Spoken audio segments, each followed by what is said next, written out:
Hai sahabat Prigadi dimanapun Anda berada, kembali kami dari tim pengelola informasi dan dokumentasi Rumah Sakit Umum Dr. Pringadi Kota Medan akan memberikan edukasi seputar depresi. Saya Dr. Mawar Gloria Tarigan, spesialis kedokteran jiwa. Saya bertugas di SMF Psikiatri Rumah Sakit Umum Daerah Dr. Pringadi Kota Medan. Selamat pagi, salam sehat untuk kita semua. Pagi dokter cantik kami. Ya, pagi Selamat ini pagi. kita mau cerita-cerita tentang depresi nih. Karena terakhir membooming juga ya dok di sosmed, di mana-mana orang cerita tentang depresi. Sebenarnya apa sih depresi itu sendiri dok? Baik. Depresi merupakan salah satu dari sekian banyak gangguan mental yang kita jumpai. Depresi ini masuk dalam kelompok gangguan mood atau gangguan afektif, yang kita sebut juga gangguan suasana perasaan. Jadi pada penderita depresi, dia mengalami penurunan suasana perasaan yang berupa kesedihan yang mendalam dan diikuti dengan penurunan energi, sehingga menyebabkan penurunan aktivitas, sehingga mengakibatkan juga gangguan dalam fungsi kehidupannya sehari-hari. Jadi depresi ini memang akhir-akhir ini menjadi meningkat angkanya. WHO mencatat bukan hanya di Indonesia, tapi populasi dunia juga ada 300 juta penduduk dunia yang mengalami depresi dan 15,6 juta adalah penduduk Indonesia. Sehingga di Indonesia sendiri, depresi itu menempati ranking kedua penyakit terbanyak di bawah penyakit jantung. Dan akibat depresi itu sendiri, ada tindakan untuk mengakhiri hidup yang kita kenal dengan bunuh diri, itu Indonesia menempati ranking pertama di Asia Tenggara. Jadi memang prihatin. Yah, dengarnya aja saya baru tahu nih ternyata kita peringkat pertama. Boleh dok kita tahu dok gejalanya apa? Iya, karena dampaknya yang berat, maka sebaiknya kita kenali gejala-gejala depresi. Gejala depresi kita bagi atas 3 gejala utama dan 7 gejala tambahan. 3 gejala utama ini yang pertama adalah mood depresif. Itu tampak dari orang yang selalu berada dalam kesedihan, murung, dan mudah menangis. Yang kedua adalah berkurangnya sampai hilangnya minat untuk melakukan aktivitas yang tadinya dia senangi. Jadi kalau ada orang yang punya hobi memasak misalnya, sekarang disediakan semuanya pun, tapi dia tidak berminat lagi untuk memasak. Yang ketiga, berkurangnya sampai hilangnya energi, sehingga ini orang datang selalu dengan keluhan mudah capek, lemas, letih, lesu. Nah, itu tadi 3 gejala utama. Ada 7 gejala tambahan lainnya. Yang pertama adalah konsentrasi terganggu. Jadi ini biasanya orang datang dengan keluhan susah fokus atau mudah lupa. Yang kedua, dia datang dengan keluhan tidak percaya diri atau harga dirinya menurun.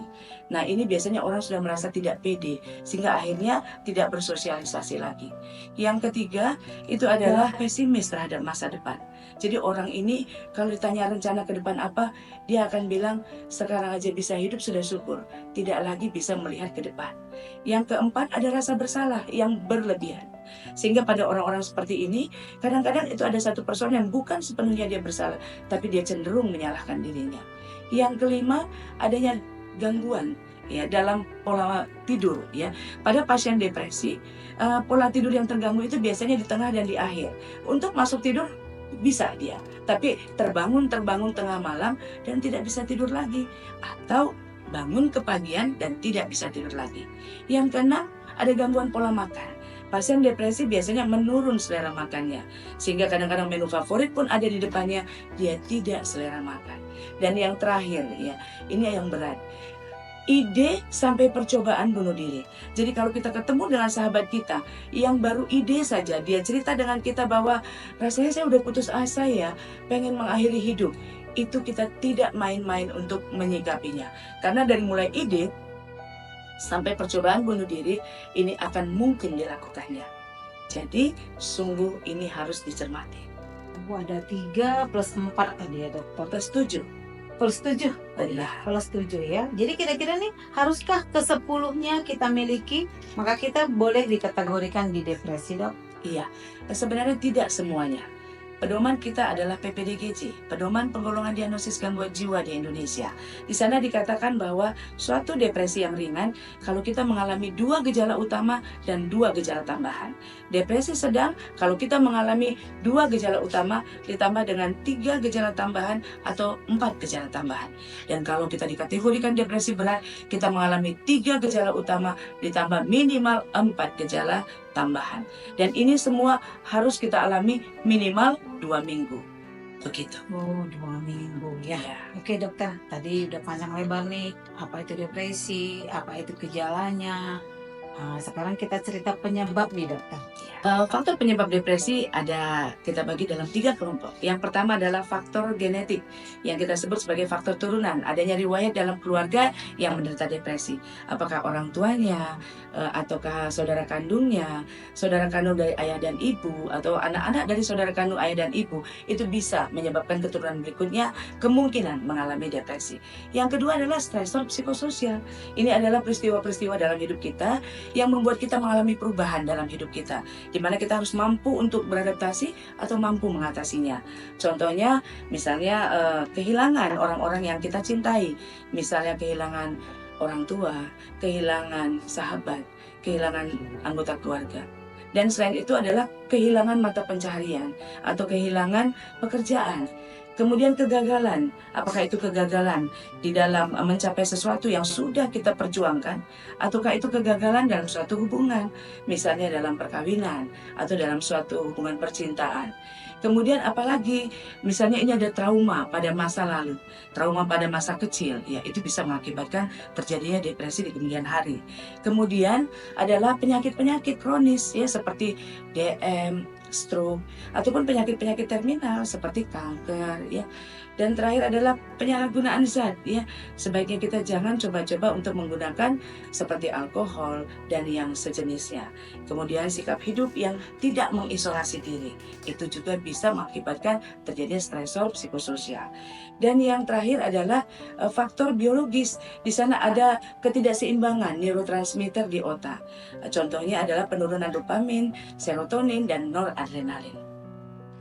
Oke, tadi kita cerita tentang depresi, gejala, penyebab, pasti ada pengobatannya ya dokter. Benar sekali. Sekaligus pencegahannya dok. Baik, kita sekarang bicara soal pengobatan. Depresi pasti bisa diobati. Pengobatannya dibagi 2, yaitu farmakoterapi dan psikoterapi. Farmakoterapi adalah penggunaan obat-obatan yang kita kelompokkan dalam antidepresan. Ini terkait dengan faktor biologis yang terganggu tadi. Obat-obat yang dipakai ini yang sekarang utama adalah kelompok SSRI atau Selective Serotonin Reuptake Inhibitor. Di BPJS sudah ada. Salah satunya adalah fluoxetine. Ada yang lain lagi seperti sertralin, escitalopram. Nah, pengobatan ini harus tertib dikonsumsi oleh pasien. Walaupun gejalanya sudah makin membaik, tapi durasinya untuk serangan pertama minimal 1 tahun. Jadi kalau kita punya sahabat yang menderita depresi, tolong diingatkan. Seandainya pun dia sudah merasa semua gejala hilang, tidak boleh berhenti berobat sebelum selesai pengobatan 1 tahun. Karena kalau tidak ini dipatuhi, akan muncul relapse, yaitu serangan kedua. Itu akan membuat pengobatan itu menjadi lebih lama, bisa 2-5 tahun. Dan jangan sampai muncul relapse berikutnya yang bisa membuat orang harus mengkonsumsi obat seumur hidup. Nah, yang kedua adalah psikoterapi.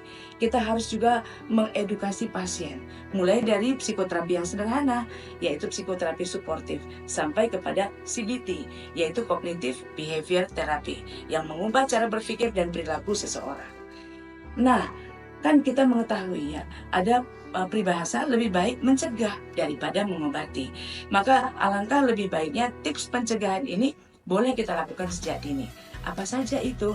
Kita tahu yang pertama adalah ya kita harus mampu memanage stres itu dengan baik. Caranya gimana? Salah satunya adalah dengan yoga atau melakukan meditasi dalam arti yang luas. Contohnya, misalnya dalam agama kita ada, misalnya di Kristen kita mengenal saat teduh, atau di Muslim kita mengenal sholat tahajud. Nah, ini bisa kita gunakan karena pada momen seperti ini kita punya hubungan pribadi dengan Sang Pencipta dengan lebih khusyuk dan lebih privasi. Yang kedua adalah tentu dengan menjaga pola hidup yang sehat dan berimbang. Apa itu? mengkonsumsi makanan dengan nutrisi yang seimbang, kemudian pola istirahat atau tidur yang cukup, pola olahraga yang baik, kemudian menghindari pemakaian zat-zat terlarang seperti alkohol, ya, rokok ataupun kafein, ya, atau yang sejenisnya. Kemudian kita juga kalau mengalami sakit penyakit yang merupakan penyakit-penyakit kronis, ayo tertiblah berobat untuk menjaga kestabilan penyakit kronis tersebut. Kemudian kita juga harus jangan mengisolasi diri, tapi bersosialisasi dengan orang-orang yang ada di sekitar kita, keluarga, sahabat, ya. Kemudian kita juga jangan menggunakan medsos secara berlebihan dan tidak bermanfaat. Dan terakhir, last but not least adalah kita juga harus meningkatkan kualitas hubungan pribadi kita dengan Sang Pencipta melalui ibadah yang teduh dan berkualitas. Demikianlah penjelasan kami tentang gangguan depresi. Semoga bermanfaat. Kami membuka pelayanan psikiatri dari hari Senin sampai dengan Sabtu. Terima kasih. Jangan lupa like, comment, dan subscribe.